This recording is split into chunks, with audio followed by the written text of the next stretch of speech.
Hi friends, எல்லாம் எப்படி இருக்கீங்க? நல்லா இருப்பீங்கன்னு நினைக்கிறேன். நம்ம இன்றைக்கி என்ன பார்க்க போகிறோன்னா, போன வீடியோவில் சொல்லியிருந்தோம் நம்ம ரூபி வந்து குட்டி போட்டிருக்கான்னு.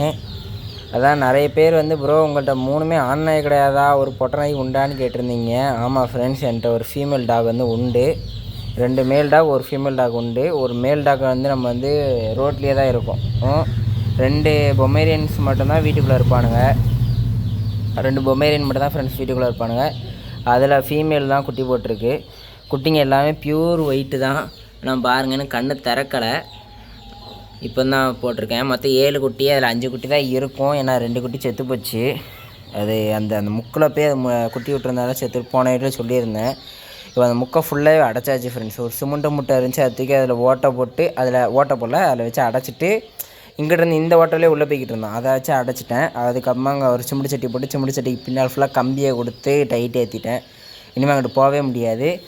இனிமேல் குட்டியாலுமே நெளிஞ்சு கிழிஞ்சு அங்கிட்ட சின்ன சின்ன ஓட்டை இருக்கிறதுக்குள்ளே குட்டியால் போக முடியும். குட்டியால் போகக்கூடாதுன்னு சொல்லிட்டு அதில் ஒரு கட்டை, நமக்கு குட்டி இங்கிட்டு வெளியே வந்துடக்கூடாதுன்னு சொல்லிட்டு இங்கே ஒரு கட்டை கொடுத்துட்டேன். இதை ஃபுல்லாக எனக்கு வந்து ரெடி பண்ணி முடிக்க 2 hours ஆச்சு. ஆனால் பக்காவாக முடிச்சிட்டேன். இனிமேல் எத்தனை தடவை குட்டி போட்டாலும் இதே செட்டப் அப்படியே வைக்க முடியும். அதான் 1 டைப் பண்ணாலும் கிளியர் அண்ட் கட்டாக பண்ணணும்னு சொல்லுவாங்க. அதே மாதிரி நான் கிளியராக பண்ணிட்டேன். இப்போதைக்கு குட்டி வந்து வெளியே வராமல் இருக்க நான் வந்து கொஞ்சம் பெரிய இதாக தான் ஃப்ரெண்ட்ஸ் கொடுத்துருக்கேன். அதை தாண்டி குட்டி வந்து வெளியே வருதுன்னா ஒன்றும் செய்ய முடியாது. ஏன்னா இதை தாண்டி வெளியே வருதுன்னு சொல்லிட்டு நம்ம இவ்வளோ ஹைட்லாம் மேலே ஏற்றணும்னா குட்டி வந்து இதை தாண்டி கிணறு வெளியே நடந்து இங்கே கீழே இறங்கிடுவானுங்க, ஒன்றும் செய்ய முடியாது. அதனால் இப்போதைக்கு கண்ணு திறந்து ஒரு 10 நாள் வரையும் உள்ளே போட்டிருக்கலாம். அதுக்கப்புறமா உள்ளே கிடக்க மாட்டானுங்க. நம்ம வந்து வேறு எங்கிட்டாவது தான் மாற்றுற மாதிரி இருக்கும், பார்த்துக்கலாம். ஃபஸ்ட்டு இவன் கிடக்கவே இல்லை. ஒரு 2 மணி நேரம் கழிச்சு தான் இப்போ வந்து கிடக்கும் அந்த இடத்துல. அவ்வளோலாம் கிடக்கவே இல்லை. சுற்றி இப்படியா குட்டி தூக்கிட்டு அதுக்குள்ளே போயிடலாமான்னு தான் பார்த்துக்கிட்டு இருந்தோம். போக முடியலன்னு தெரிஞ்சோன்னா ஐயா அமைதியில் படுத்துட்டாரு. க்ளீனாக கீழே சாக்கும் போட்டேன். எந்த குளிர் அடிக்காமல் இருக்குது. சாக்கு நல்லா ரஃப்பான சாக்கே போட்டேன். மடித்து டபுளாக மடித்து சாக்கு போட்டாச்சு. படுத்து கிடக்கானுங்க. அதில் அந்த 2 குட்டியுமே இறந்த குட்டியும் பாருங்கள். இங்கே நல்ல குட்டி. இது 2மே நல்லா ஹெல்த்தியான குட்டி தான். இதே இறந்து ரொம்ப நாள் ஆகிட்டு. இது இப்போ தான் இறந்துச்சு. இறந்துருக்கு. காலையில் நான் பார்க்கும்போது நல்லா இருந்துச்சு. இப்போ தான் இறந்துருக்கு. எப்படி இறந்துச்சின்னு தெரில. எனக்கு பால் குடிக்கும்போது மூச்சு முட்டியிருக்குன்னு நினைக்கிறேன். அவன் போட்டு அமைக்கிருப்பான்னு நினைக்கிறேன். செவத்தோடு வச்சு அது மூச்சு முட்டிருச்சுன்னு நினைக்கிறேன் பால் குடிக்கும் போது. ஏன்னா பால் வந்து கணத்துலலாம் வடிஞ்சிருக்கு பாருங்களேன். அதனால தான் சொல்கிறேன். 2 இறந்து போச்சு. 2 தோட்டத்தில் புதைச்ச 2 தான். பேலன்ஸ் 5 இருக்குது. இதில் வந்து 2 மேல் 3 ஃபீமேல் ஃப்ரெண்ட்ஸ். அதான் 100% கிடையாது, 50% தான். கண்டு திறந்து நல்லா ஓடி ஆடி வளர ஆரம்பிச்சிருமா. கரெக்டாக உங்களுக்கு பார்த்து சொல்கிறேன். இப்போதைக்கு குத்து மதிப்பாக தான் சொல்கிறேன் ஃப்ரெண்ட்ஸ். இதுக்கு முன்னால் இதுமாதிரி பொமேரியன் யார் வீட்டில் குட்டி போட்டுருந்துச்சுன்னா அவங்க வந்து நீங்கள் வந்து அந்த பொமேரியனுக்கு வந்து என்ன செஞ்சீங்கன்னு மட்டும் கொஞ்சம் எனக்கு சொல்லுங்கள்.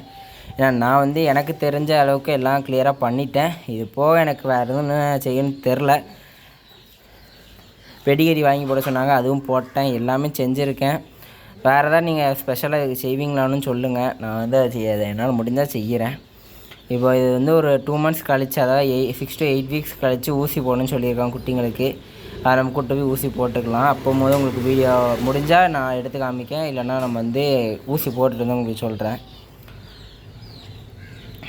ஓகே ஃப்ரெண்ட்ஸ், இவங்க எல்லாருக்கும் அந்த குட்டி வந்து நான் தெரியும்னு நினைக்கேன். ஆனால் பாருங்கள் அழகாக இதில் 4 குட்டி. அவன் பால் குடிச்சிக்கிட்டு இருக்கு. ஒரு குட்டி போயிட்டு 5 குட்டி அழகாக இருக்குது. 7 குட்டி மொத்தம் இருந்துச்சு. 7 குட்டி அழகாக வந்துச்சு. நானுங்க 2 குட்டி இறந்து போச்சு. இறந்து போன குட்டி 2 இன்னும் குட்டின்னு பார்க்கவே இல்லை. இனிமேல் தான் பார்க்கணும். ஃபஸ்ட்டு இங்கே தான் அந்த 5 குட்டி ஃபஸ்ட்டு டைம் இவன் குட்டியாக இருக்குமா 5 குட்டி போடும் போது இந்த இடத்துல தான் போட்டு இங்கே தான் இருந்தான். அந்த முக்குக்கு போகவே இல்லை. அதுக்கு அடுத்த குட்டிக்கு தான் அந்த முக்குக்கு போக ஆரம்பித்தான். அப்போ தான் குட்டி ஒழுங்காக வராமல் டெத் ஆச்சு. இப்போ திரும்பி இதே இடத்துக்கு மாற்றியிருக்கேன்.